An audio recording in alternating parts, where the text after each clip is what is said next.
G'day, I'm Jordan, the writer and director of Samurai Unicorn. And I'm Adam, the animator and art lead for the project. We're going to do a playthrough of the Unicorn combat and basement area of the new Patron Demo, so let's jump straight into it. We're back in the sealed lab. If you watched the first dev commentary of the Goliath offices, you would have seen the playthrough of that upper area and leading into the sealed lab as like the sort of end of that early demo.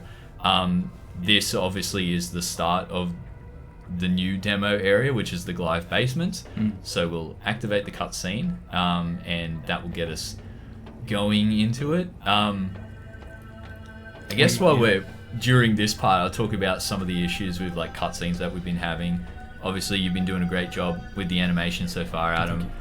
But we still have this issue where we haven't quite figured out how to get player characters to swap things that are in their hand without it being dependent on their sort of in-game inventory, because this animation is actually using the player avatar.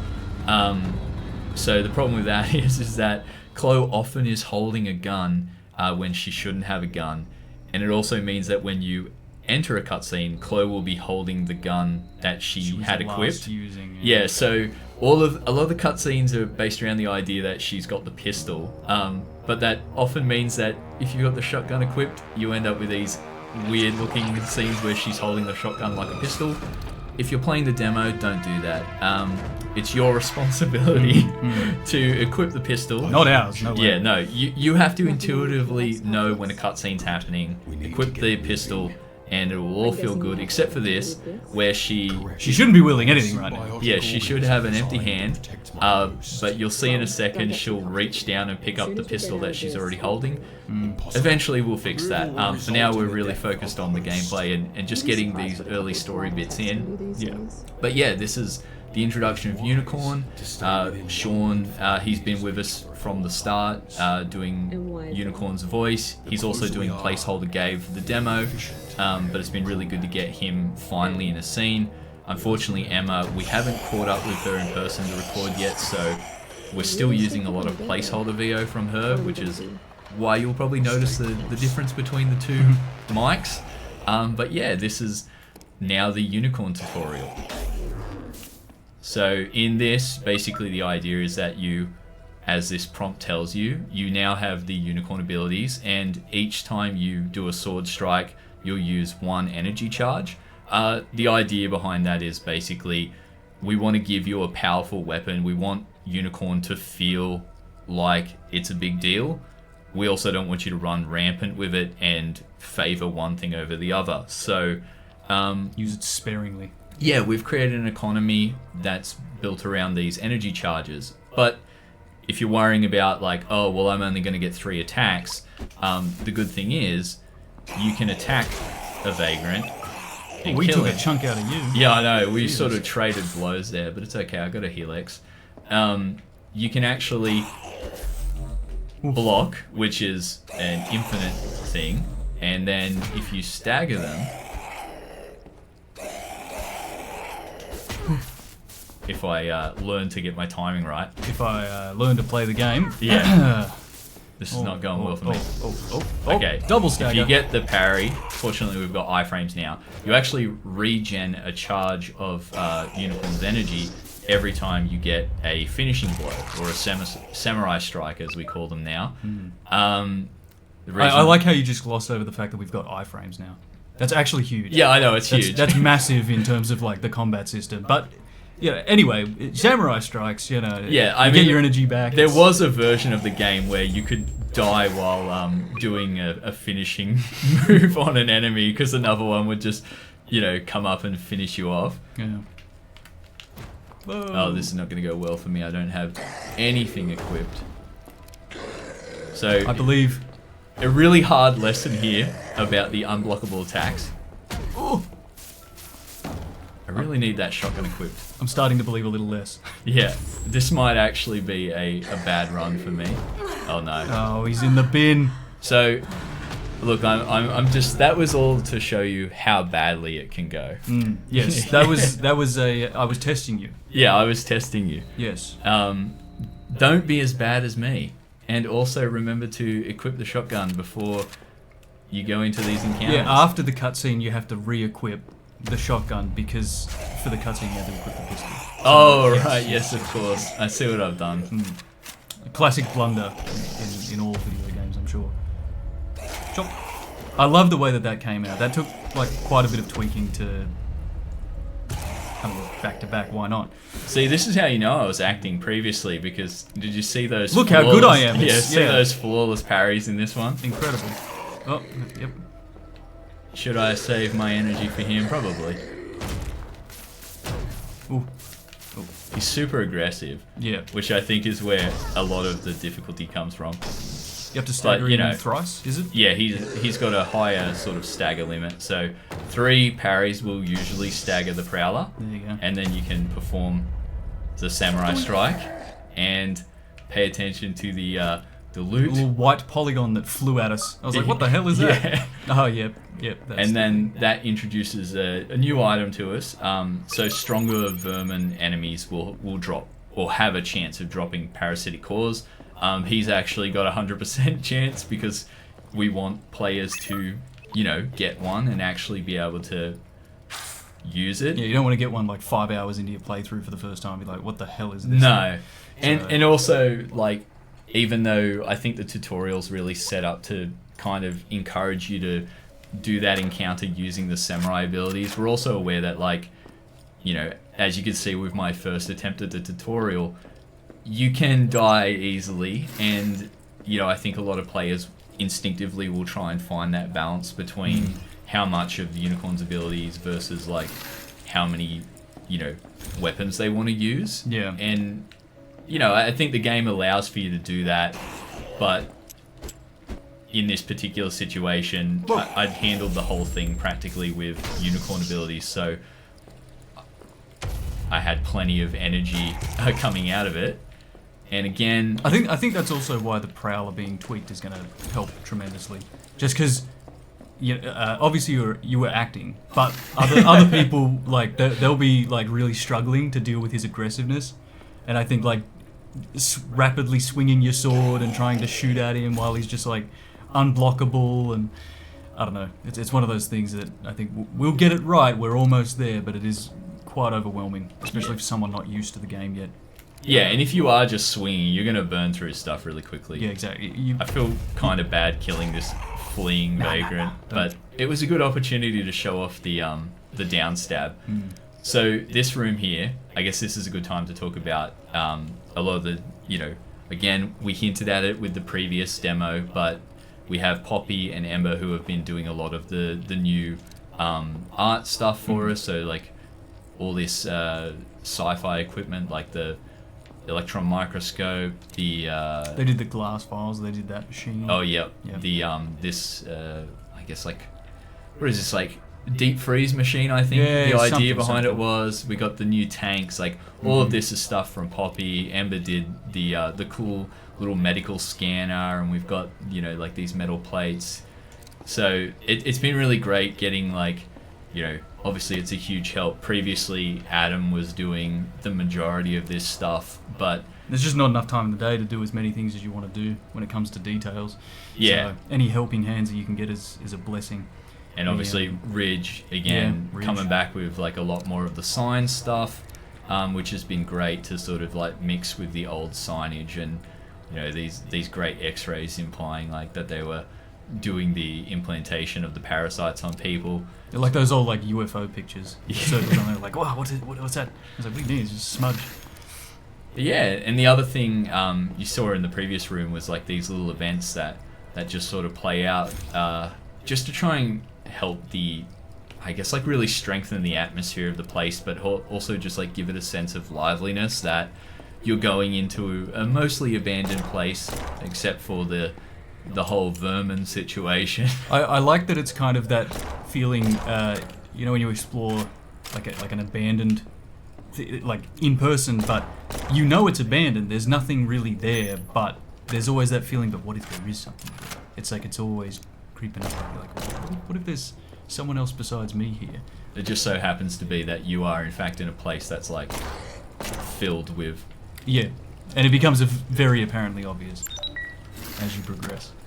So coming into our second Prowler encounter in the basements, Again, I think like this is like really pushing players, except for this situation where I've been granted a freebie because he was caught on the... See, you obviously know what you're doing. Yeah. Just ignore the clipping through the wall there. I think what was the camera getting stuck? Yeah. That's just gonna happen. Just putting that into like an area where the game is culling everything on the other side of it. Yeah. Yeah, like again, just like cold storage room, probably my favorite. I think it's the first basement room that really came together. Again, Poppy with the hanging Goliath employees, because once Court's processor took over, he really had free reign and just like a really gruesome end with the environmental storytelling of like, first of all, why does the Goliath basement have a morgue? Second of all, like, it actually used to be a pizzeria, but they repurposed it. Oh yeah. Yeah. Just some horrific shit going on in the early days of trying to create the VRmin. CryoX. Got a little bit of world building for other companies that work with Goliath, and the Dream Eater tech that we're just trying to like introduce into a lot of places, where it's this like biomechanical growth. It'd be wrong if I didn't show one of these popping, right? Kind of. Yeah. I just won't get grabbed by him. Being grabbed by a Vermite causes problems right now, so you know, everybody who's playing the demo, be a really good player and don't ever get grabbed by a Vermite. They are the hardest enemy in the game. Yeah. Because they will end your run, just like that. Run-ending enemies. Also, you know, like you don't have to pop all of the Vermite pods, but it's fun. But at the same time, you're a cop. Yes, you're a cop. So, you know, shoot first, ask questions later. Going down into the reactor, we got another interesting vagrant intro. Climbs the railing. What was that? What was that move? He did like a windmill. Did I?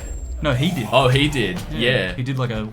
Maybe it was just one of the I animations think as he he was was turning. back-to-back arm swipes by the looks of it. Yeah, maybe a double arm swipe as he was rotating. I was like, oh, I didn't animate that. What is going on here? No, you did. It's just all coming together. No, I don't know. This AI is scary. Helix. I think that was like a overcautious use of the helix. Maybe a little bit.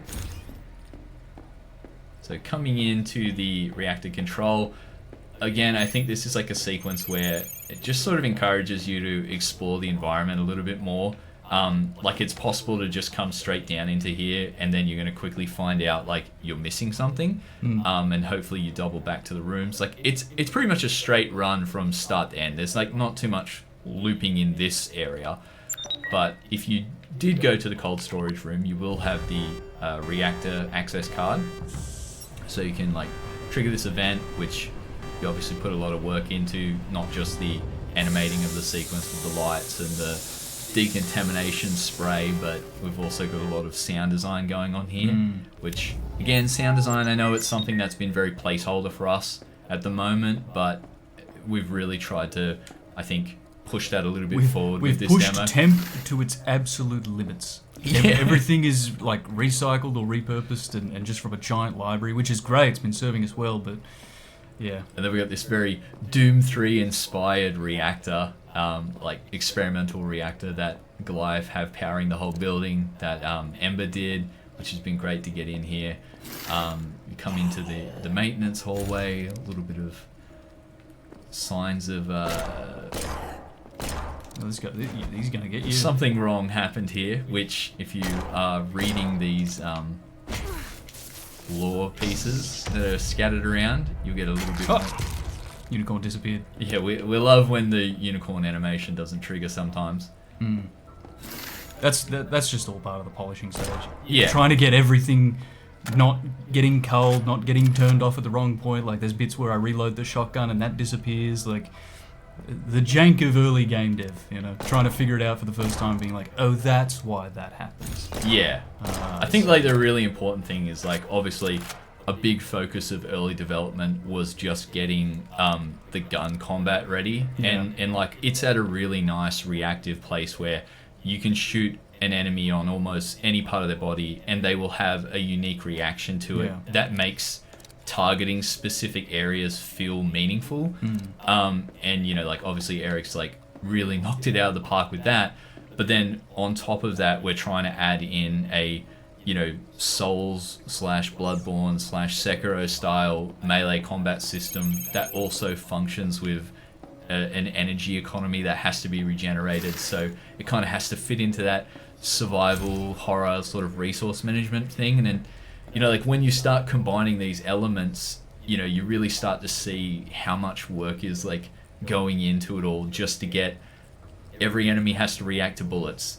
Okay, but now every enemy has to react to parries. Every enemy has to react to being blocked. And different impact levels for different weaponry. Yeah. So, I mean, there's some things we've seen enemies getting cut in complete half. Yep. Complete half? Anyway, you know, things like that. You switch to the shotgun and you knock them off their feet. We shoot them with a bullet and they barely move at all. You know, things like that.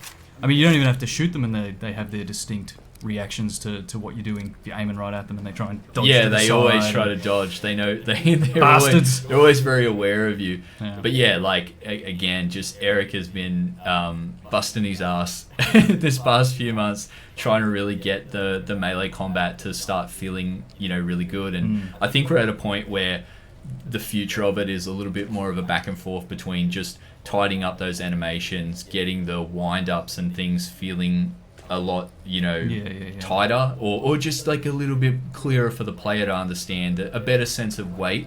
But like where things are, it's like it's super playable. It's very like getting things like telegraphed attacks like tweaked to perfection is good.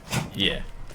Here we've got a little bit of a G-Man inspired encounter with Mr. Grey, who is a very early tease for that character. Oh, sorry, Whiskey, who you will know soon in the game, but for now, Whiskey is my dog. He just decided to... He literally barged in to see what you were talking about. Yeah, he knew. But yeah, coming in here, we've got our third Prowler, which he's given me a good opportunity to try and show off not the stealth system, but oh no, I blew it. He actually spotted me. Oh, no. But yeah, they're sensitive to sound and vision, so you can, as long as you're not running, there is a certain element of like taking vermin by surprise, and you know, you can sort of maneuver around them a little bit, which I think is not an intended play style. Like, we definitely don't want you like feeling like you have to sneak past vermin, but I think there's like a little bit of, you know, like just having that flexibility in the way that they detect you, I think opens, I don't want to say emergent gameplay, but I'm going to say it. You know, there's potentially emergent gameplay opportunities there. Speaking of emergent. Yes. I love the Bruiser intro. It's a classic. Lordy coming. But he's like really cool. Again, this is like very similar to the Kitchenette Vagrant, where he's got like a reduced move set just to, like, we understand that this is a tight space to be fighting him, so we wanted to create a situation where you could feel how wrong it could go, but also like not make it impossible for you to like get away from him. Or, yeah. And dodging all these attacks. I kind of want to show the pancake animation. Yeah. And I really should show him knocking Chloe over. Oh my god, I've got no health. You're dead as hell. I need to equip a mini helix and heal up there. Yeah. Adam, you're supposed to be telling me when I'm like not paying attention to my health. You're obviously acting. Yes. Just pretending to not. Oh, whoa! You shot his brain? Question mark. Yeah, he's got a little growth, so he sort of breaks from the norm of the other vagrants and prowlers, where he's got a secondary weak point, I guess, which is his head, and if you shoot the growth, you'll do like a lot more damage, but it's a one-off sort of damage boost. I think it'd be really cool if when that burst, he just started like windmilling, like just like spinning, because he's got no sense of like mobility anymore. He's just you know, frantically like. His moveset just completely changes. Just like becomes like horrifyingly unstoppable. Yeah, it should until you chop his just legs be off like an increased aggression with just flailing He's just constantly doing the claw swing. Yeah. I feel again like even the big guy. I feel bad when he's down like this. Don't feel bad. He's coming for you. You feel bad until he like tries to give you the clamps, tries to crush your shins. Yeah. Don't worry about it. It's self-defense. It's all self-defense. You'll file the paperwork. Yeah, they when Chloe's brought into the office, they'll all convene together and they'll come up with a good self-defense excuse or something. Yeah. But yeah, so again, this is like a little. Well, this is a hint of Corpse Processor and the weird stuff that he likes to do with the vagrants. But you also found, for fighting the Bruiser, we wanted to put a little bit of a preview for a future weapon. So we've got the Crowd Suppression Rifle, which is a bullpup style assault rifle with a... Oh, you got both weapons. That's a fun... Now that's a weapon. Now that's a weapon. what I'm talking about. So yeah, rapid fire shotgun. It's got a small clip, and a high rate of fire. And I guess like it's a little bit of a trap for players who think I've got a machine gun now, I'm gonna spray and pray. But the sort of goal of it, I guess, is to, as the name suggests, it's a crowd suppression rifle. So really, what you want to be doing is looking at a horde coming towards you and swapping over to the bullpup, and basically you've got a big enough clip and a high enough damage sort of output that you should be able to take out all the legs of a sizable group of vagrants coming towards you, and that's really sort of the idea behind that gun. See, when I hear crowd suppression, I think of flamethrower. A flamethrower? I mean, or one of those one of the fire truck hoses. When they, for riots. That's what I think. I don't think of a machine gun. Yeah, well, but the S3PF. They have a way. They suppress crowds in their own policy. Yeah. So I guess that makes sense. Using one of the parasitic cores to just regain some of my energy, and then coming into another encounter. This is our big, Resident Evil. You got to have that classic Resident Evil zombie. What's going on here? I'm just having a feed. Leave me alone. What the hell? If only these doors were interactable, you could just shut the door on him. You see, like, whoa! Yeah, he just comes towards you. You can't give people ideas. We're not making an im-sim, I promise. Yeah. There's just a little bit of flexibility in the gameplay. Modders, do your worst. Or best, please. But yeah. I mean, the flooded basement, which is inspired. Not originally supposed to be flooded, but I felt like it's such a large space, the flooded floor really adds something to it. You've got like all of the burst pipes and the leaks from the higher levels. You know what? I was looking at the vermin just then that you killed the vagrant. Yeah. And obviously, like, there's still the collision on the water surface. Because this whole floor is flooded. And when you kill them, they just end up sitting on top of it. Because it's, I don't know, that's just the way it currently is. Dead bodies float. It'd be cool if they did that, but then they generated like ripple particles underneath them. So so that it was, instead of trying to get them to not sit on top you want of them to float, but just be rippling. Just have like little ripples coming out from under them, Yeah, atmospheric touch. Have a little bobbing up and down. Do I dare fight this last prowler? Our last surprise. Yes. Entirely with the unicorn. I should do it. Oh no! Oh Jesus! I got the knockdown. Oh, yeah. It's not a good start. No, this is it. You're in the bin. No, we're gonna have to Plan swap B. that. Plan B. Swap that Maxi Helix back in, and we're gonna have to do a little bit of a runner. Get some distance. Again, never heal when an enemy is like right on you. Never heal with an enemy on your heels. It will not go well, but again, with the prowler aggression, absolutely relentless. He will follow you to the ends of the earth. And then harmless. And look at him. Don't you just want to take him home? This is what I mean when I say, like, yes, the game is challenging. Enemies hit like a truck. Just blow a leg off. Yeah. Done. It's as long as you're engaging with that sort of dismemberment, using your unicorn abilities, and juggling all the resources. Like, I think the economy is fairly well balanced at this point in time.